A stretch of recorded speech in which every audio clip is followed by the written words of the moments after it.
bunch of pre-constructed decks. And for the match that we have right now, we will be seeing two of these decks.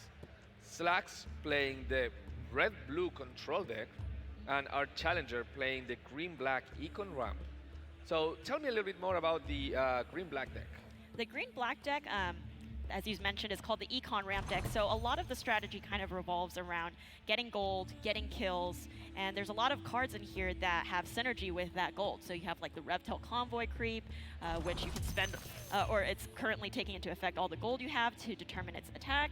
You have things like Payday, and then access to a lot of huge items in the shop, like Horn of the Alpha, which we might see come out later. Yeah, and on the other side, the red-blue control is a deck that tries to play slow. They try to control the early board with some beefy heroes like Bristleback or Keith the Bold, while at the same time trying to survive to get to that turn 7, turn 8, where big cards like Thunder God's Wrath or Time of Triumph will come into play to dominate the late game.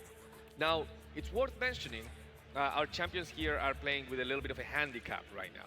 You know, to make it easier on the challengers, for most of them, this is the first time playing the game. SirActionSlacks has been playing the game for quite a while, but yet he still has a lot to learn.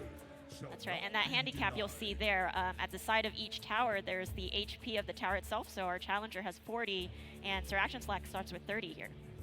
Yeah, and that actually is a bit of a challenge for the control deck.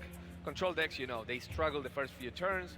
You have to like gain your ground, and having less health as a resource to work with will put a little bit of a challenge on SirActionSlacks' hand. However, having said that, there's still quite a few amount of resources that you can leverage in the case of this deck to control the early game, and we've seen a couple of those. We saw before the Tower Barrage doing 2 damage to every enemy, and now we see Zeus passive, Static Field. I think this was a great turn for Slacks. He managed to save his Luna with that Tower Barrage and the Ventriloquy, with the board shrinking and Zeus now being the target of that Lycan over there. Yeah, not only that, he now gets no blockers for the Bristleback, which will hit that tower for 10 together with the melee creep. Now let's talk a little bit about combat. The way combat is presented is creatures go on the board, and not only they will have a position, but they will also have an arrow saying where they're attacking.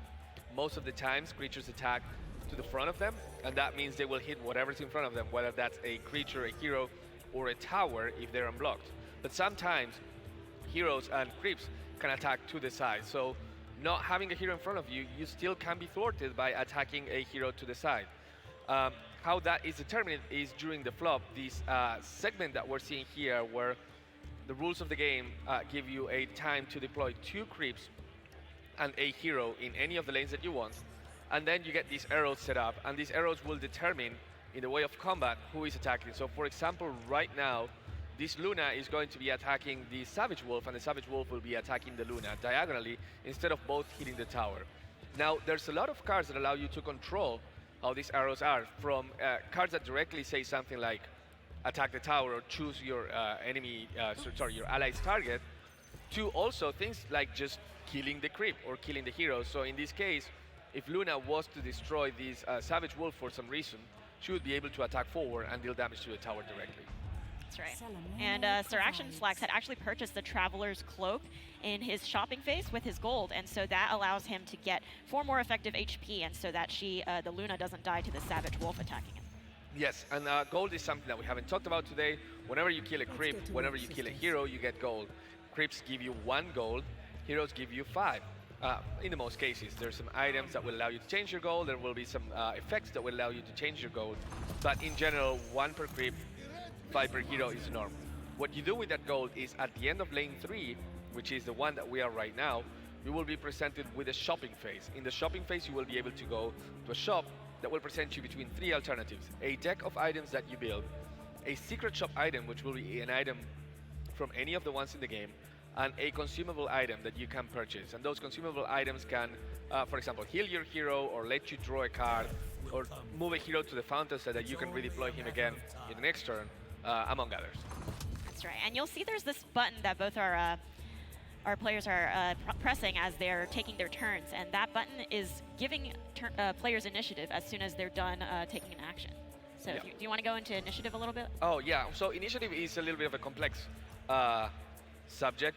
So don't worry if you don't understand it to begin with. But the idea is the way turns work in this game, there's no my turn, your turn in a normal way, but rather my action, your action. I can do something and then you can do something else after that.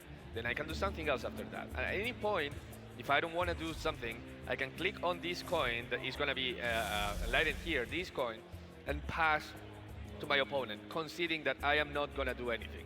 Now my opponent can either keep playing stuff, in which case I will have another choice if now I want to play something, or if he passes again and we both pass one after the other, we will go to combat. That's a... Yeah. Sorry to stop you there, but that's a great ventriloquy from Slacks right now. You can see his tower is only at 5 health, and that creep is now taking 18 damage because he casted that spell that allows that creep to tank all the damage. But unfortunately, a Savage Wolf has come out from our challenger. Savage Wolf has come out, and that will be 5 damage. Now, Savage Wolf is a 3/3 creep, but Lycan has a passive that gives +2 attack to his neighbors. So with that in mind, that is just enough to get the damage into the tower. So that first 30 health tower that SirActionSlacks has been taken away. He now has to protect his 80 HP Ancient or both of these other towers. If he loses either of those 3, the game will be over and our challenger will take it. I'll make this quick. That's right, and it looks like our challenger is going to use Coup de Grace, which is a spell that comes with Phantom Assassin. That allows our challenger to just kill Bristleback by discarding a card as well. Yes, and Coup de Grace doesn't care about how much health or how much armor a card has. It just destroys it directly. Now, heroes that are destroyed do not die forever. As you may have seen here at the top of the screen, there is a scoreboard that tells you for each lane what is the health of the towers or the ancient that is highlighted in yellow. And you also can see the position of the heroes in both sides. And the ones here are heroes in the fountain. These are heroes that have been killed during combat. Whenever a hero dies, it goes to the fountain and it stays there for a full turn. Whenever that turn is over, then you get to redeploy them again. So now here we can see that we have Luna and Zeus ready to be deployed by SirActionSlacks. And there's Bristleback and Phantom Assassin, both of which died this turn, so they still have to sit one full turn after that. And hero management is really important because, yes, killing heroes gives the opponent goal and you don't want that to happen. But on the other hand, you want heroes in your lanes because heroes are the thing that enable you to play spells. You see that there's cards of different colors and you see that there's heroes of different colors too. You can only play black cards if you have a black hero in the lane, and you can only play green cards if you have a green hero in the lane. So goes with blue and red, of course. So controlling the right type of heroes in the right type of lanes is really important. Now this is a double-edged sword. You want to deploy your heroes in the right lanes for what you want to cast, but a hero that stays in the lane might be a little bit useless and you might want to remove him by either finding some spells like the teleportation scroll that lets you move the hero away, or even sometimes letting your hero die. Right now, I'm not sure if the challenger wants to keep pressure on this tower, although he's doing quite a fair amount of damage. But if he decided, oh, actually I can't kill that tower, he might be considering maybe moving his hero away, for example, to this second lane here, where there's a lot of pressure from these red mist villagers. Right, and that lane is looking pretty scary for a black and green deck. There's not too much removal for creeps, especially a large wave in that deck. So it might be wise for our challenger to abandon that lane, but it looks like a huge turn for SirActionSlacks in this last lane. He used Echo Slam, which deals damage to each enemy equal to the number of enemies there were. So since that was a relatively large side of the board for our challenger here, he just wiped out his entire wave. Yeah. And that actually puts the second tower at 3 with the second tower destroyed and the third tower at 3 health. Our challenger has an interesting decision. Does he put a lot of pressure in that first lane and tries to win there, or does he try to defend and win a little bit later? And he is going to put pressure on that top lane. And that's very close because right now, before deployments, we'll see that the tower is at 43 health. And there's a Mist of Avernus improvement on that lane, which means that all of his allies in his lane will get that +1 attack buff before the action phase starts. Yes, and oof. That is going to be more than enough damage, and now it's up to SirActionSlacks to find some answer in his deck. Oh, but look what he has, but can't use. He has Bristleback in this lane, Yes. but that means he doesn't have access to blue cards, so we Right. can't see him do what he did in that third lane, where he Echo Slammed and wiped the whole board. That would be fantastic. Again, one of those situations where you wish you would have a specific hero or a specific hero of F color in a lane, but not right now. They're trapped in the other two lanes.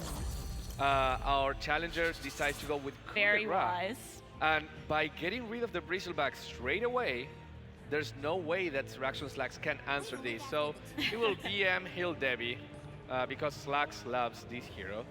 And concede the game, and that will be 54 damage. Amazing yes, game. I think Very it's one of the first times that we see the Ancient being Yes, destroyed in that's one of these true. games. And there's a shake of hands. Congratulations, Drew from San Francisco.